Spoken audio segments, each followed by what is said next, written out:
There is something about being on an empty road at night that strips everything away. No neighbors, no crowd to call out to. Just you, your car, the headlights, and whatever is out there in the dark beyond the road's edge. Most road trips are just road trips. Long and boring and forgettable. But the three people in tonight's stories didn't get that. They got something else entirely. Something that waited for them out on the road, in the middle of nowhere, when there was no one around to help. 3 road trip horror stories, all real, none of them explained. I'd keep the lights on for this one.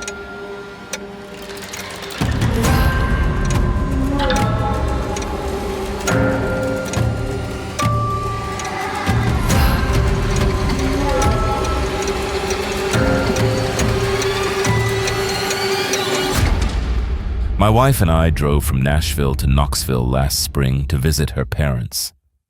4-hour drive, route we'd done maybe a dozen times before.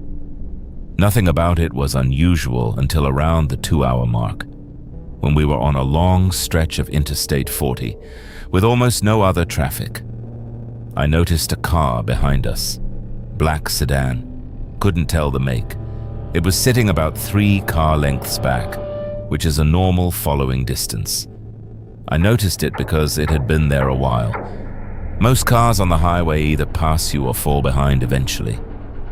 This one just stayed. I sped up slightly. It sped up. I slowed down. It slowed down, exactly matching my speed, maintaining exactly the same distance. I mentioned it to my wife. She turned and looked. We watched it for another 10 minutes. It never varied, never moved to pass, never dropped back. Just sat there, 3 car lengths behind us, perfectly matched to our speed. I took an exit. Not our exit, a random exit to a small town I'd never been to. I pulled into a gas station parking lot and stopped. We sat there and waited. The black sedan took the same exit, drove slowly past the gas station, and stopped about 100 yards down the road, on the shoulder. Engine still running, sitting there.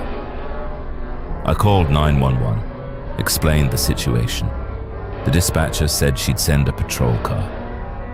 While we waited, the sedan sat there, unmoving for about 4 minutes.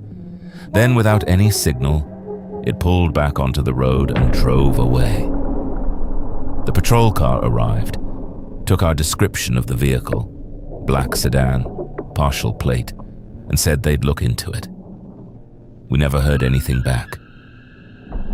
We sat in that gas station for 45 minutes before we felt okay to get back on the highway. My wife did not sleep the rest of the drive. She kept watching the rear window the entire time. We still don't know what that person wanted, and that is the part I cannot stop turning over in my mind. Because whatever it was patient, and it was deliberate. And if I hadn't taken that exit, I genuinely don't know how long it would have followed us. I do long-haul driving for work, have for 11 years. I've driven through 42 states, logged probably 500,000 miles, driven through every kind of weather and terrain you can imagine. I am not easily rattled. I want to make that clear before I tell you this. It was around 2 in the morning on a rural highway in northern Montana. Flat land, no trees, no buildings, nothing for miles in either direction except the road and the dark and the occasional reflector post. I had the radio on low, windows up, heater running, completely routine. My headlights hit something at the side of the road ahead of me. A figure, standing right at the road's edge, just past mile marker 9. My first thought was a hitchhiker, but as I got closer, I could see it wasn't standing the way a person waiting for a ride stands. It was facing the road directly, just standing there, perfectly still, in the middle of the night on an empty Montana highway with nothing around for miles. I slowed down as I passed. I don't know why. Instinct, I suppose. And as my headlights swept across it, I saw it clearly for about 2 seconds. It was tall, very tall, 6.5 feet at least, wearing dark clothing, and its head was turned to follow my truck as I passed. But the rest of its body didn't move at all. Just the head, rotating to track me, while the body stayed perfectly, unnaturally still. I did not stop. I accelerated. I watched in my mirrors as it shrank into the darkness behind me. It did not move, did not follow, just stood there and watched me go. I pulled into a truck stop 20 miles later and sat in the cab for an hour before I could make myself keep driving. I called my dispatcher and told him I needed to stop for the night. I didn't tell him why. I wasn't sure he'd believe me. I'm not entirely sure I believe me. But I have driven that stretch of Montana highway 4 times since then. And every single time I pass mile marker 9, I slow down. And every single time I am both relieved and somehow deeply unsettled to find nothing there. I need to start this by saying we did the right thing and I would do it again.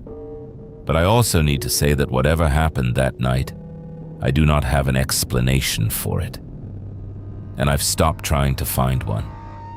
My friend Dana and I were driving back from a camping trip in rural Oregon late on a Sunday night.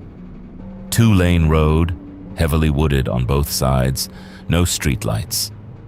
We came around a curve and Dana, she was driving, braked hard. There was a woman standing in the middle of the road. She looked to be in her 30s. She was wearing a white dress, which struck both of us immediately as wrong. It was cold, and the dress was thin, and it was the middle of the night. She was standing completely still, looking directly at our headlights. Dana rolled down her window and asked if she was okay. The woman said very quietly, "My car went off the road, back there." She gestured behind her into the trees. We told her to get in. We'd drive her to the nearest town and get help. She got in the back seat. She was cold, shivering visibly, but otherwise seemed physically okay. No injuries we could see. Dana asked her name. She said it was Claire. Dana asked what happened. Claire said her car had gone off the road and she'd walked to find help. Simple enough. I pulled up directions to the nearest town on my phone, about 12 miles ahead. I turned to tell Claire how far it was. The back seat was empty. Dana and I both felt it at the same moment, that specific silence that comes when something is wrong. I turned fully around. Empty. The door was still closed. Still locked. I could see the lock button down. The window was up. Dana pulled over immediately.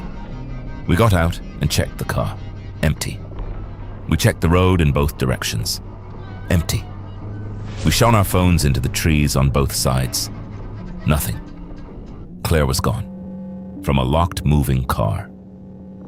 We drove to the nearest town in complete silence.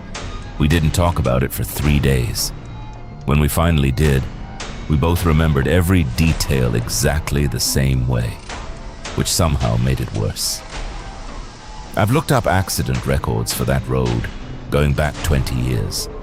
There was a fatal single-car accident on that stretch in 2003. The driver, a woman in her 30s, went off the road and into the trees. She was not found for 2 days. Her name was Claire.